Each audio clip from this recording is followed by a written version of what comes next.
join us. Welcome.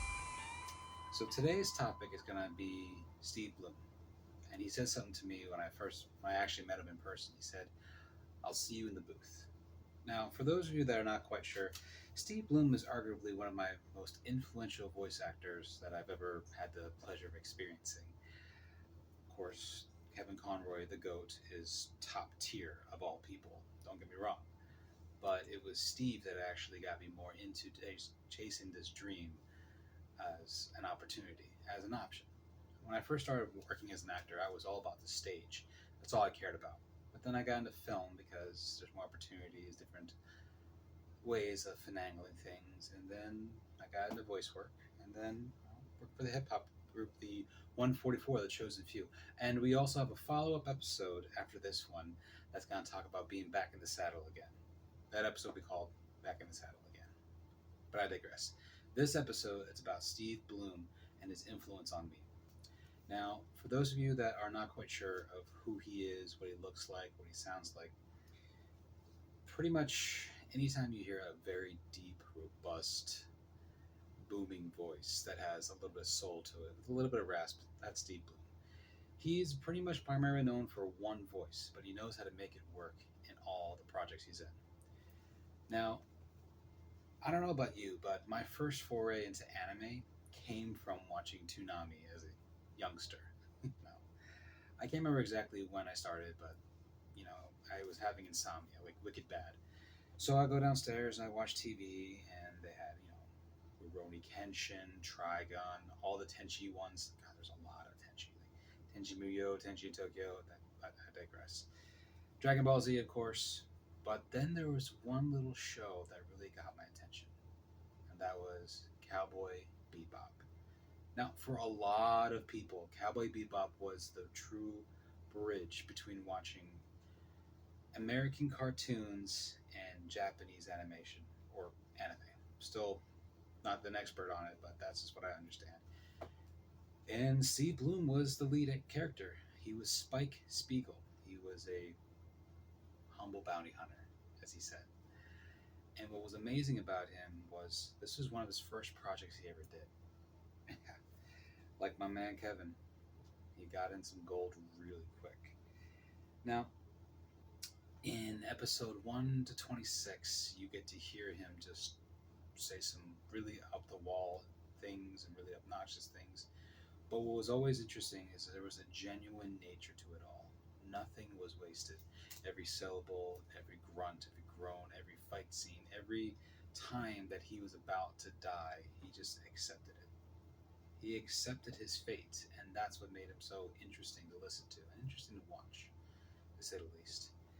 And as I got older, his words began to sink more deeply into my being because Spike Spiegel actually understands that he will die eventually for the sins that he's done and for the life that he's lived. And I myself, I'm 38.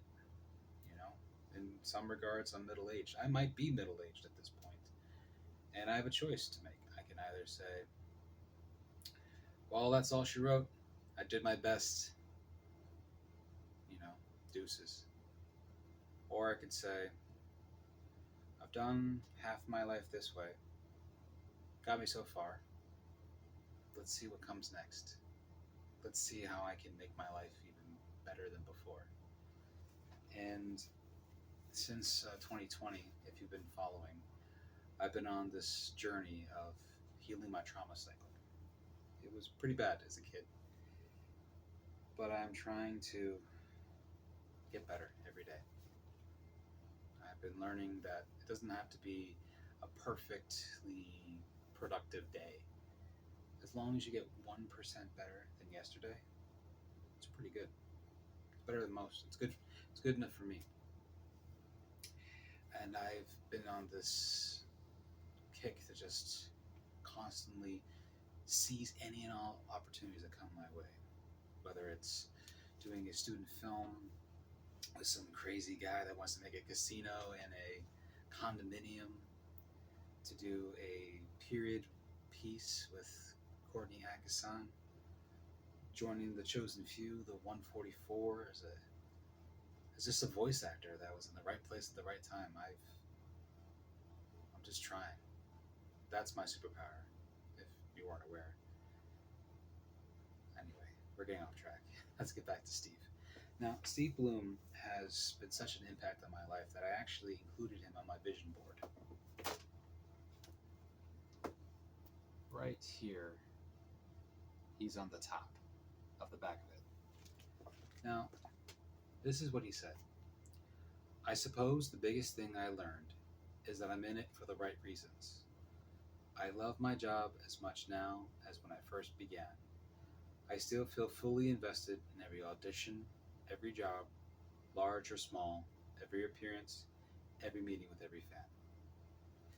Now, I had the good fortune of meeting a talent agent that was representing Steve Blum himself at one of the conventions earlier this year.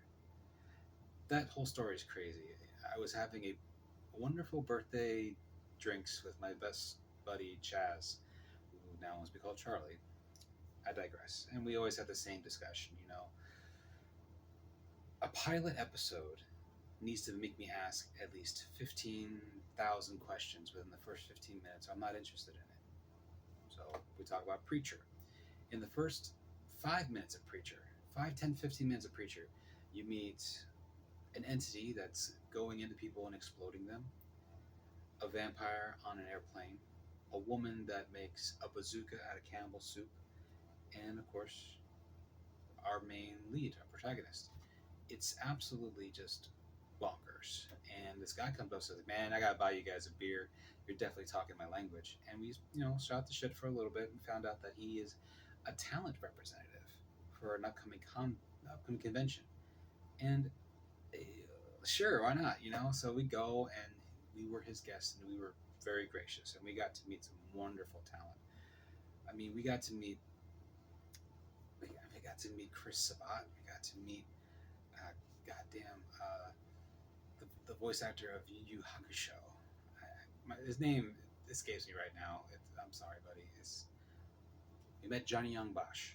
Johnny Young Bosch is the voice of Vash the Stampede, of Ichigo Uzumaki, and he was the Green Ranger at one point in Power Rangers. How that helps. How about that? And of course, I got to ask him a question. What got you in acting? He's like, I suppose it's because I get to connect with people. Anyway, this wonderful gentleman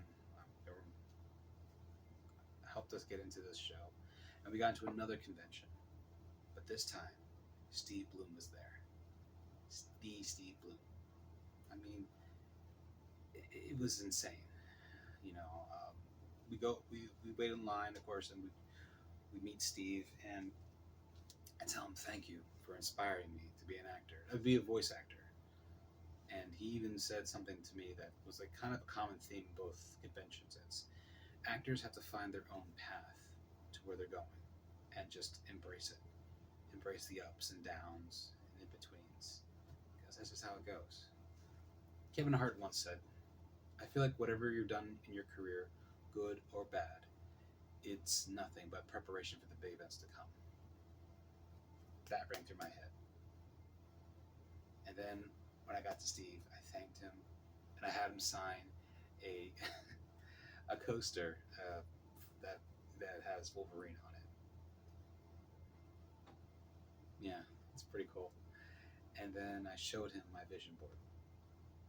It has weekly things I want to do during the week, like Monday. So, like, one big thing is when you're an actor, you have to diversify what you read so that your brain can be stretched. Monday poetry, Tuesday text, Wednesday novels, Thursday Shakespeare, Friday classic movies, Saturday and Sunday comic books, catch up on reading. The goal is to read 400 pages a day, play a day, meditate, stretch, audition, work on my craft. But the big one is to be greater than I was yesterday.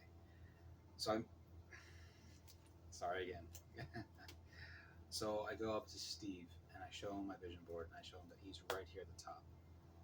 And he is genuinely tickled pink. He says to me, I mean every word of it.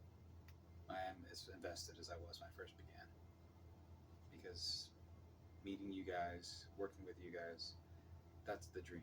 That's what makes it worthwhile. I've adopted a new lifestyle of I get to do this. I get to do this audition. I get to come to this convention. I get to meet you guys, and that's what makes it worth it. At the very end of our exchange, he said just offhandedly, "I'll see you in the booth." I was like, "Excuse me?" He says, "Yeah, I'll see you in the booth." That to me is an invitation, if ever, and an indication that I'm on the right path to keep going after this. Now, Steve does have a online course that's available, but right now, as you probably have guessed, resources are a bit thin. So we're gonna do what we always do, as Mr. Vincent Zulfikar Ali. Go the scenic route. Everyone thinks that success is a straight line, point A to point B, but actually, it is a crazy, squiggly line, forwards and backwards, to where you're trying to go. So, we are going to go the scenic route for now, for Steve. I'm going to keep working with the 144. We're going to do voiceover challenges on TikTok.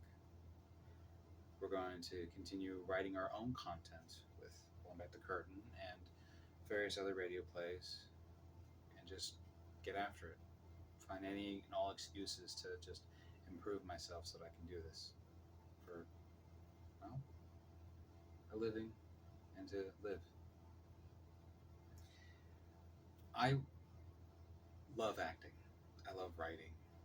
I love this stuff. It excites me. It entertains me. It uses all of my being. And what's cool about it is if you're doing it right, it actually does make a difference in the community. Kevin Conroy put it best.